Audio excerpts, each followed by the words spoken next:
नमस्कार प्रिय दर्शकों व श्रोताओं, आप सभी का मेरे चैनल पर स्वागत है। जो लोग मेरी वीडियो पर नए हैं तो चैनल को सब्सक्राइब जरूर कर लें। मैं श्री रामचरितमानस बालकांड से बोल रहा हूँ। सती के चरित्र के बारे में बताना चाहता हूँ। सती जो पार्वती जो हैं उनका दूसरा जन्म हुआ है। सती नाम था उनका, पहला जन्म था। दूसरा जन्म था उनका नाम पार्वती नाम था। तो आप इसे बड़े ध्यान से सुनिएगा इस कथा को। सती मरत हरि सन वर मांगा, जन्म जन्म शिव पद अनुरागा। तही कारण हिम गरि गृह जाई, जन्म पार्वती तनु पाई। सती ने मरते समय भगवान हरि से ये वर मांगा कि मेरा जन्म जन्म में शिव जी के चरणों में अनुराग रहे। इसी कारण उन्होंने हिमाचल के घर जाकर पार्वती के शरीर से जन्म लिया। नारद समाचार सब पाए, कौतुक कहीं गिर गए सिधाए। जब नारद जी ने समाचार सुना तो वे कौतुक ही हिमाचल के घर पधारे। पर्वतराज ने उनका बड़ा आदर किया और चरणों धोकर उनको उत्तम आसन दिया। नारी सहित मुदी पद सिरुनावा, चरण सलील स्वभाव सिसावा। निज सौभाग्य बहुत गिरि बरना, सुता बोल मेली मुनि चरना। फिर वह अपनी स्त्री सहित मुनि के चरणों में सिर नवाया और उनके चरणों तक को सारे घर में छिड़काया। हिमाचल ने अपने सौभाग्य का बहुत बखान किया और पुत्री को बुलाकर मुनि के चरणों को डाल दिया। त्रिकालज्ञ सर्वज्ञ तुम, गति सर्वत्र तुम्हारी। कयौ सुता के दोष गुण, मुनिवर हृदय विचारी। और कहा, हे मुनिवर, आप त्रिकालज्ञ और सर्वज्ञ हैं, आपकी सर्वत्र पहुँच है, अतः आप हृदय में विचार कर कन्या के दोष और गुण कहिए। कहे मुनि भी ऐसी गुण मृदुवानी, सुता तुम्हारी सकल गुण खानी। सुंदर सहज सुशील सयानी, नामो मां अंबिका भवानी। नारद मुनि ने हंसकर कहा, रहस्यमय कोमल वाणी से तुम्हारी कन्या सब गुणों की खान है। ये स्वभाव से ही सुंदर, सुशील और समझदार, और उमा, अंबिका और भवानी इसके नाम हैं। कन्या सब सुलक्षणों से संपन्न है। ये अपने पति को सदा प्यारी होगी, इसका स्वभाव सदा अच्छा रहेगा। इससे इसके माता पिता यश पावेंगे। जोगी जटिल काम मन नगर अमंगल भेष, अस स्वामी यही कहे मिलई परिहस्त असिरेक।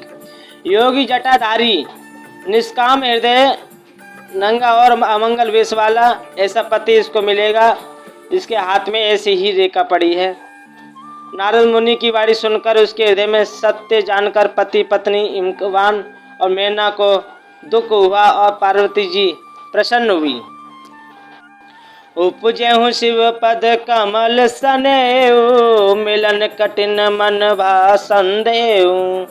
उन्हें शिव जी के चरण कमलों में स्नेह उत्पन्न हो आया, परंतु मन में ये संदेह हुआ कि उनका मिलन कठिन है। अक्सर ठीक न जानकर उमा ने अपने प्रेम को छिपा लिया और फिर वे सखी गोद में जाकर बैठ गई।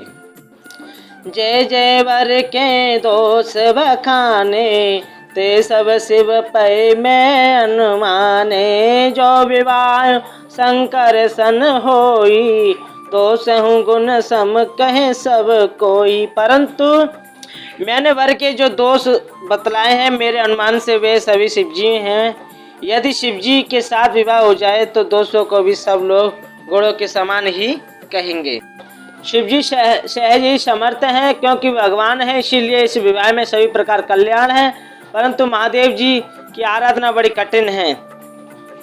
जो तप करे कुमारी तुम्हारी, भावे उमेट सकै त्रिपुरारी। यद्यपि वर अनेक जग माई, एक शिव तज दूसर नाई। यदि तुम्हारी कन्या तप करे तो त्रिपुरारी महादेव जी होनहार को मिटा सकते हैं। यद्यपि संसार में वर अनेक हैं, पर इसके लिए शिव जी को छोड़कर दूसरा वर नहीं है।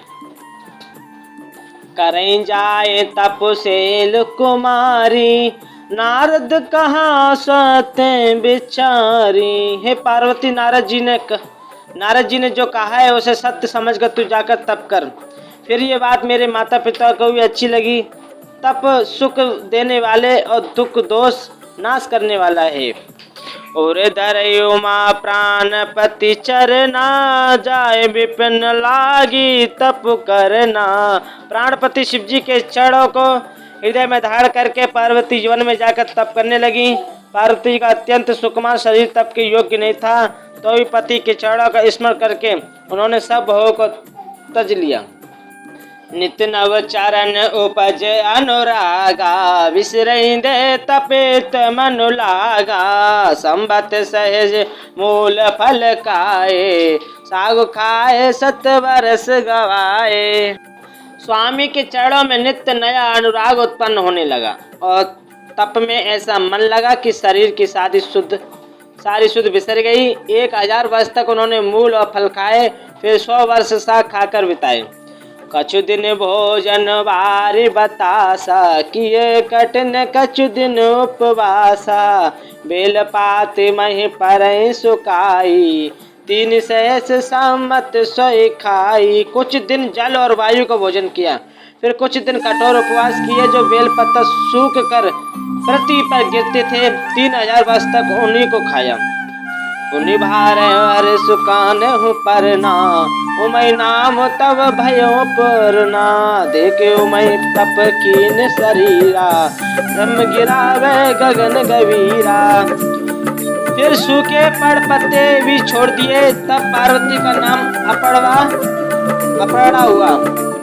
तब से उमा का शरीर क्षीण देखकर आकाश से गंभीर ब्रह्मवाणी हुई। हे पर्वतराज की कुमारी, सुन, तेरा मनोरथ सफल हुआ। तू अब सारे ऐसे क्लेशों का कठिन तप को त्याग दे, अब तुझे सिद्धि मिल जाएंगी। हे भवानी, धीर मुनि और ज्ञानी बहुत हुए, पर ऐसा कठोर तप किसी ने नहीं किया। अब तो इस श्रेष्ठ ब्रह्मा की वाणी को सत्य, सदा और निरंतर पवित्र जानकर अपने हृदय में धारण कर। जब तेरे पिता बुलाने को आवे तब हट छोड़कर घर चली जाना, और जब तुम्हें सप्त ऋषि मिले तब इस वाणी को ठीक समझना। इस प्रकार आकाश से कही हुई ब्रह्मा की वाणी को सुनते ही पार्वती जी प्रसन्न हो गई और हर्ष के मारे उनका शरीर पुलकित हो गया। जब से सती ने जाकर शरीर त्याग किया, तब से शिव जी के मन में वैराग्य हो गया। वे सदा श्री रघुनाथ जी का नाम जपने लगे और जहाँ तहाँ श्री रामचंद्र जी के गुणों की कथाएं सुनने लगे। चिदानंद सुख के धाम मोहम्मद और काम से रहित शिव जी संपूर्ण लोगों को आनंद देने वाले भगवान श्री हरि श्री रामचंद्र जी को हृदय में धारण कर भगवान के ध्यान में मस्त हुए पृथ्वी पर विचरने लगे। तो मेरे प्यारे श्रोताओं, आप लोगों को हमारी वीडियो कैसी लगी कमेंट बॉक्स में बताएं। जय श्री राम।